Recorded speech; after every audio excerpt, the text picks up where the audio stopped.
Hey, coaches.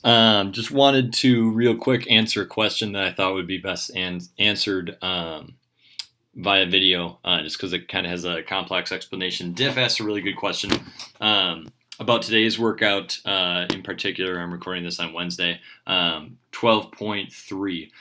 He said, if we're taking a 1-to-1 ratio of work to rest, does this mean that if an athlete does work for 1 minute, that they could then rest for a minute? And he said, it seems like they wouldn't get nearly as much work done as what I had said in the write-up of getting about 9 rounds. Really good question. We just need to think about it a little bit different of a way. If you're thinking about how much work someone actually does in a minute, what we're calculating in that minute, via what I'm understanding from the question, is that an athlete is just exercising for a minute, almost like a 1-minute interval, and then stopping for 1 minute. And the answer is yes, absolutely. The amount of work that needs to be done to get 9 rounds is just simply not going to be done. The way that I calculate work to rest is by actual physical amount of work being done, ratioed against or compared against the amount of rest that is being done. If you take an athlete and you have them do, let's say, wall ball, because that's what tomorrow, Thursday's workout is going to be in its entirety. If you take wall ball, the average athlete who moves at a constant pace, throws wall ball up, as it comes down, they catch it, drop into the next squat, throw it right back up. They don't take any rest. Most athletes average 30 reps per minute. What we can then assume is that 1 rep of wall ball takes 2 seconds. Because of that, if I have an athlete that's constantly moving for 1 minute and they get 30 reps in, that becomes an undeniable fact then, that 1 wall ball rep takes 2 seconds, okay? So if we have an athlete, and tomorrow's workout is a really good example of work to rest ratio, if we have an athlete that does 15 wall ball in 1 minute, their work to rest ratio is 1-to-1, because they took 30 seconds of actual work by doing 15 wall ball shots, since each one is 2 seconds, and then they took 30 seconds of actual rest.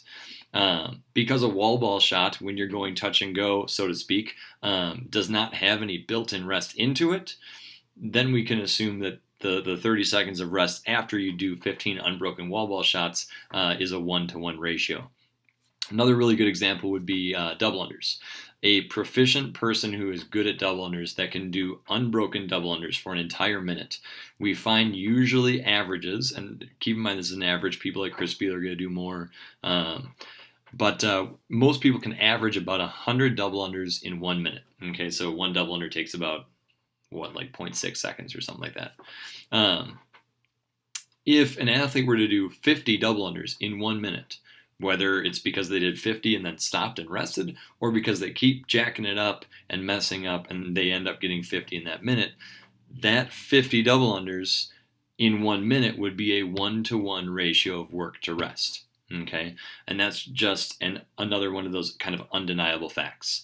Now, if an athlete, let's say, is doing wall ball and they throw it up, let it hit the ground, they go down and get it, they throw it up again, they let it hit the ground, they go down and get it, throw it up again, those shots are going to take more than 2 seconds. And it's because they're building in a half a second to a second of rest in between each rep by letting it hit the ground, resetting themselves, and then going again.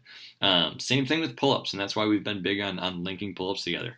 If you're doing 1 pull-up at a time, drop off, 1 pull-up at a time, drop off, the rep is going to take longer because it has some built-in rest that goes along with it, versus doing consecutive kipping pull-ups in a row.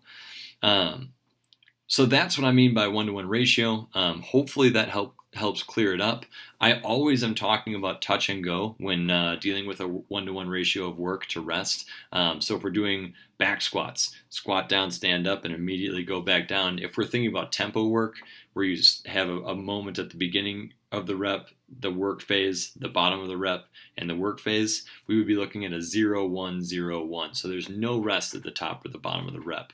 Deadlifts would be touch and go deadlifts. Pull-ups would be touch and go pull-ups. Diff's calling me right now, probably because I called him to give him this answer. So hi, Diff.